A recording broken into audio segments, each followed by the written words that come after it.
উৎসবের অঙ্গনে। গত বছর যখন ভাসানটা হয়, তখন ভাসানের শেষে যখন মা প্রতিমা পড়ে যায়, তখন তো মাটি নিচের দিকে তাকাই। তখন থেকে আমাদের ঠিক হয়েছিল মাকে দেখবো আর উঁচু করে নিচে করে। তৃতীয়াতে উদ্বোধন অ্যাকচুয়ালি বৃষ্টিটা দেখতেই তো পাচ্ছে ভাই, বৃষ্টির জন্য তো আমরা অনেকটাই পিছিয়ে গেছি। এত বড় পুজোতে আমরা বৃষ্টির জন্য হ্যাকেল হয়েছি প্রায় 10-12 দিন। আমরা তৃতীয়ার দিন উদ্বোধন করছি। কালকে আমাদের প্রতিমা শিল্পী বা আমাদের যে প্যান্ডেলের শিল্পী বলেছেন কালকের মধ্যে কমপ্লিট হয়ে যাবে। আমরা আশাবাদী, প্রতি বছর উনি করেই দেন এটা। আজ দ্বিতীয়া, অন্য দিনের ন্যায় আমি আবারও চলে এসেছি আপনাদের সাথে নতুন একটা মণ্ডপ শেয়ার করতে। তো আজকে আমি চলে এসেছি সোদপুরের শহীদ কলোনিতে, যেখানে এবছরের থিম হচ্ছে 75-100, অর্থাৎ এখানকার যে প্রতিমা সেটার উচ্চতা হচ্ছে 100 ফুট। আমি ঠিক তার সামনেটায় দাঁড়িয়েছি। আপনারা যদি দেখেন এখানে এই যে মূর্তিটা, এটা পুরোটাই 100 ফুটের এবং ভিতরে যে মণ্ডপে কাজ আছে পুরোটাই আপনাদের সাথে শেয়ার করছি। আজকে দ্বিতীয়া, অর্থাৎ সাধারণ মানুষের প্রবেশ নিষিদ্ধ এখানে। তো এটা তৃতীয় দিন, অর্থাৎ আগামীকাল থেকে এটা ওপেনিং হয়ে যাবে সবার জন্য। তো দাদারা কাজ করছে, যতটা সম্ভব তাড়াতাড়ি করার চেষ্টা করছে। তো চলুন আপনাদের ভিতরটা নিয়ে যাই এবং আপনাদের সাথে সেটা শেয়ার করি। ভিতরে প্রবেশ করার সাথে সাথে যেটা দেখতে পাচ্ছি, এখানকার যে প্রত্যেকটা কাজ কতটা নিপুণতার সাথে করা হয়েছে। এখানে সাইডে পুরোটাই ফাইবার কাস্টিং করা আছে। তো এখানে দেখতেই পাচ্ছেন হনুমানজি। তো তাছাড়াও এই যে ওপরের কাজগুলো যদি লক্ষ্য করেন, কতটা সুন্দর লাগছে দেখুন। এখনো পুরো কাজ কমপ্লিট হয়নি, এখানে দাদারা কিছু কাজ করছে। আর মাঝের যে মায়ের মূর্তিটা দেখছেন, তো এখানে অশ্ব নেই, এখানে জাস্ট মা তার ছেলেদের সাথে বসে এই জায়গাটায় ঘুরবে। ভিতরের ইন্টেরিয়ারের কাজ এখনো পুরোটা কমপ্লিট হয়নি। এখানে দেখতেই পাচ্ছেন দাদারা কিছু কিছু কাজ করছে। এটা এখনো সাধারণ মানুষদের জন্য খোলেনি। আমি জাস্ট পারমিশন নিয়ে আপনাদেরকে দেখানোর জন্য এখানে প্রবেশ করলাম। মণ্ডপের মাঝখানের কাজের জাস্ট ডিটেলিংটা দেখুন।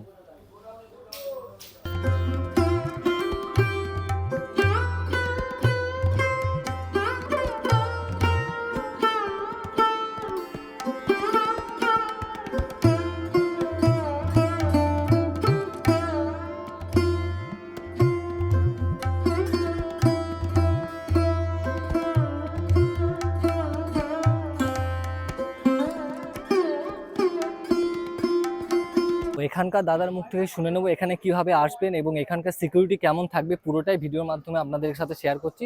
আমি এখানকার কমিটির দাদার সাথে কথা বলছি এবং আপনারা সেটা শুনতে থাকুন। এবছর শহীদ কলোনির 75তম বর্ষ পূর্ণ হতে চলেছে। তো সবথেকে বড়, বাংলার সবথেকে বড় 100 ফুট দুর্গা দেখতে পাচ্ছি। তো এই বিষয়ে আপনি কী বলতে চান? মানে প্রতিক্রিয়া তো কিছু নেই। আপনাদের তরফ থেকে সবার সর্বপ্রথম আগাম শারদীয়ার শুভেচ্ছা সবাইকে জানাচ্ছি আপনাদের চ্যানেলের মাধ্যমে। আর শহীদ কলোনি সার্বজনীন শারদোৎসব মানেই একটা চমক। আমাদের দাদা থাকেন, কাউন্সিলর গোবিন্দদা আছেন, ওনার একটা চিন্তাধারা সম্পূর্ণ একটা আলাদাই থাকে। গত বছর যখন ভাসানটা হয়, তখন ভাসানের শেষে যখন মা প্রতিমা পড়ে যায়, তখন তো মাটি নিচের দিকে তাকাই। তখন থেকে আমাদের ঠিক হয়েছিল মাকে দেখবো আর উঁচু করে নিচে করে, সেই হিসাবেই 100 ফুট দুর্গা করা। তো এত বড় দুর্গা তৈরি করতে গেলে অনেক প্রতিকূলতা পার হয়ে আসতে হয়েছে, সেইগুলো যদি একটু বলেন। প্রাকৃতিক দুর্যোগ, মার আরাধনা করতে গেলে, এই বাঙালির শ্রেষ্ঠ উৎসব করতে গেলে অনেক প্রতিকূলতা আসবে, তার মধ্যে থেকে তাকে জয় করেই তো এগোতে হবে এবং সেইভাবেই এগোনো হয়। তো এবছরের ভেতরে আমরা দেখতে পাচ্ছি একটি দুর্গা ঘুরছে, ওই বিষয়ে যদি একটু বলেন। ঘুরছে কিছু না, মা ওটা দেখবেন ওর মধ্যে ওষুধ নেই, মানে মা জাস্ট তার পরিবার নিয়ে আসছে এবং ওইটা দেখবেন ঘুরবে। আর যেটা সাবেকি আছে আমাদের ওটা পুজো হয়, ভেতরে তোমার 3টে দুর্গা ঠাকুর থাকে। তো আপনি দর্শকদের জন্য কি মেসেজ দিতে চাইবেন? মেসেজ এবছর এই বছর একটাই মেসেজ, যেটা হলো বাঙালি উৎসব প্লাবনের উৎসব মুখর লোক, তারা সকলেই যেন আমাদের এই পুজো মণ্ডপে নির্দ্বিধায় চলে আসে। কোনো রকম সমস্যা হবে না, আমরা সদা সতর্ক থাকব এবং আমাদের এই প্যান্ডেলটা চারিদিক দিয়ে সিসিটিভি ক্যামেরায় মোড়া থাকবে এবং আপনারা দেখতে পাচ্ছেন পুরো এলাকাতে আমাদের লাইটে লাইট এবং একদম বিটি রোড থেকে শুরু করে সমস্ত এলাকাতে আমাদের সিসিটিভি ক্যামেরা থাকছে। আমাদের এনসিসি ক্যারেট থাকবে সিকিউরিটির জন্য, সিকিউরিটি পারপাস, প্রাইভেট সিকিউরিটি থাকবে, বাউন্সার থাকবে এবং আমাদের 100 জন ভলেন্টিয়ার্স থাকবে, মহিলা এবং পুরুষ সহ। তো এখানে তো ভিড় তো অনেক হতে চলেছে, কারণ মোকাবিলা করার তার সত্ত্বেও তো আমাদের লোকাল প্রশাসন যারা আছেন খর্দা থানা, তারা তো আমাদের সর্বতভাবে সাহায্য করাই, বিশেষ করে এসপি সাহেব, এসিপি সাহেব, এনারা সব ঘুরে পরিদর্শন করে গেছে। সমস্ত কিছুর জন্য আমরা রেডি আছি। আমাদের কুইক রেসপন্স টিম থাকবে, আমাদের মেডিকেল টিম থাকবে, আমাদের এখানে কোনো অসুবিধা হয় না। তো তাহলে আমরা মানে দর্শনার্থীদের সামান্য ন্যূনতম অসুবিধার ভোগ করতে দেবো না, এবং আমরা তার জন্য সদা সতর্ক এবং সজাগ দৃষ্টি থাকবে। তো আমরা এখনো দেখতে পাচ্ছি যে প্যান্ডেলের ভিতরে এখনো কাজ কমপ্লিট হয়নি। তো আমাদের তৃতীয়াতে উদ্বোধন অ্যাকচুয়ালি বৃষ্টিতে দেখতেই তো পাচ্ছেন ভাই, বৃষ্টির জন্য তো আমরা অনেকটাই পিছিয়ে গেছি। এত বড় পুজোতে আমরা বৃষ্টির জন্য হ্যাকেল হয়েছি প্রায় 10-12 দিন। তো তৃতীয়ার মানে টাইম কটাতে, মানে সকালে আমাদের সন্ধ্যাবেলা একটা সাংস্কৃতিক হালকা অনুষ্ঠান থাকবে, বাংলার কৃষ্টি, আর উদ্বোধনে আলাদা কিছু চমক, আলাদা কিছু চমক আমরা রাখি। এই আমাদের এই 100 ফুটের 75-100 এটাই চমক। এই চমক, এই সাধারণ মানুষ আসবে, আপনাদের মাধ্যমে বলি আপনারা নির্ভয়ে আসুন, কোনো অসুবিধা নেই। এসে আমাদের প্রতিমা দর্শন করুন, যেরকমভাবে প্রতি বছর আমাদের সহযোগিতা করেছেন, এবছরও সহযোগিতা করুন। কী করে আসতে হবে যদি একটু বলে দেন, সোদপুর স্টেশন থেকে? আমরা মানে এটা তো আমাদের যারা ট্রেনে আসবে শিয়ালদা বা ওদিকে কৃষ্ণনগর বা রানাঘাট শান্তিপুর থেকে যারা আসবেন, তারা সোদপুর স্টেশনে নামবেন। সোদপুর স্টেশন নেমে 1 নম্বর প্ল্যাটফর্মের বাইরে আসবেন, বেরিয়ে ওখানে টোটো স্ট্যান্ড, অটো স্ট্যান্ড যাদেরই বলবেন আমরা এখানে যাব, ওখানে দেখিয়ে দেবে। আর বাসে যারা আসবেন, যারা শ্যামবাজার থেকে আসবেন বা ব্যারাকপুর থেকে আসবেন, তারা বাসে এসে ধানকল বাস স্টপেজে নামবেন। ঠিক যেখানে নামবেন ওখানে জিজ্ঞেস করলে ওখানে দেখতে পাবেন যে আমাদের গেট ফেট আছে, অসুবিধা হবে না। বাকি তো আমরা আছি। আর লঞ্চে যারা আসবেন তারা ওই কোন্নগর খেয়াঘাট পার হয়ে পানিহাটি ফেরিঘাটে আসবেন, ওখান থেকে অটো বা টোটো আমাদের ধানকল বললেই দেখিয়ে দেবে। ধন্যবাদ। এটা 75 বর্ষে 100 ফুট উচ্চতার প্রতিমা হতে চলেছে। তো এটা কী দিয়ে তৈরি হয়েছে? তৈরি হয়েছে আপনার প্রতিমাটা তো একটা বেস লাগে। প্রথম কথা হচ্ছে আমাদের বাসের বেস করা আছে ওটার ভেতরে, তার উপরে আপনার ফাইবার উইথ ছোলা দিয়ে পালিশিং করে, তার উপরে আরও অন্যান্য কাজ করে পালিশিং রূপটা যেটা এসে সেটা ম্যাক্সিমামটা আপনি ফাইবারই বলতে পারেন।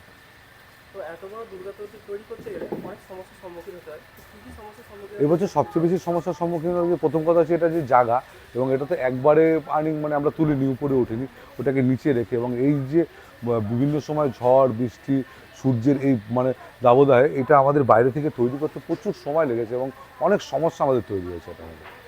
তো পুজো তো কাছাকাছি চলে এসেছে, প্যান্ডেলের কাজ এখনো একটু কমপ্লিট হয়নি, বাকি আছে। তো মানে কতদিনে আমরা দেখতে পাবো যে কমপ্লিট হবে? আমরা তৃতীয়ার দিন উদ্বোধন করছি। কালকে আমাদের প্রতিমা শিল্পী বা আমাদের যে প্যান্ডেলের শিল্পীরা বলেছেন কালকের মধ্যে কমপ্লিট হয়ে যাবে। আমরা আশাবাদী, প্রতি বছর উনি করেই দেন এটা। তো মায়ের যে এখানে একটা মূর্তি দেখতে পাচ্ছি, তো আর কি এটা ঘুরবে হয়তো। হ্যাঁ, তো এটার বিষয়ে যদি একটু আর্টিস্টিক মনোভাবনা, চিন্তা ভাবনাটা যদি দর্শকদের। আর্টিস্টিক মনোভাবনা আমি হয়তো শিল্পীর মতো করে বলতে পারবো না, আমি যেটুখানি বুঝছি সেটুখানি আপনাকে বলতে পারি। দেখুন, মায়ের এই রূপে না আছে কোনো অস্ত্র, না আছে কোনো, তার বাহনরা জেনারেলি এসেন আমরা মত্তবাসী যেরকমভাবে আসেন, মানে জন্মের পরে আমরা যেভাবে থাকি সেইভাবেই একটা রূপ, শান্তশিষ্ট রূপ মায়ের। এবং মা যে সিংহকে কোলে নিয়ে আসে এটাকে কিন্তু বলা হচ্ছে বহন করছেন, না বাহন করেছেন। আমরাও চাই যে আমরা প্রতিকটা জিনিস শান্তশিষ্ট সব কিছুকে বহন করে চলি, আর অন্যান্য জিনিসগুলোকে ফিরিয়ে ফেলে দিই। এই হচ্ছে আমাদের বার্তা এখান থেকে। তো 100 ফুটের দুর্গা তৈরি করার মানে চিন্তা ভাবনাটা কবে এলো বা কীভাবে এলো চিন্তা ভাবনাটা? আমাদের এই টোটাল পুজোর কাজটা শুরু হয়েছে নিয়র 156 দিন বা 106 দিন আগে থেকে, এরকম সামথিং কোনো একটা দিন হবে। তো হঠাৎ করে আমাদের একটা ভাবনা ছিল যে 75 বছর আমাদের আলাদা কিছু করতেই হবে।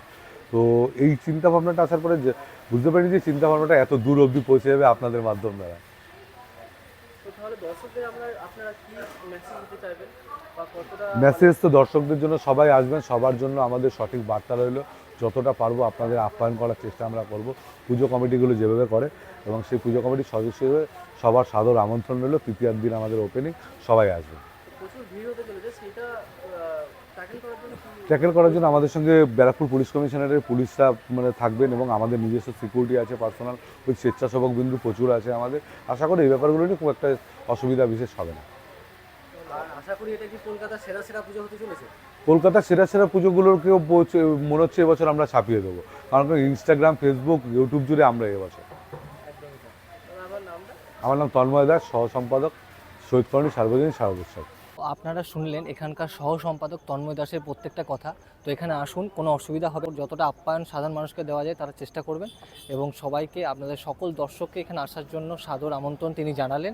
অর্থাৎ তৃতীয়া, কালকে আপনারা সবাই আসুন এবং এই প্যান্ডেলকে চাক্ষুষ দর্শন করুন এবং আপনাদের মতামত লিখে জানান।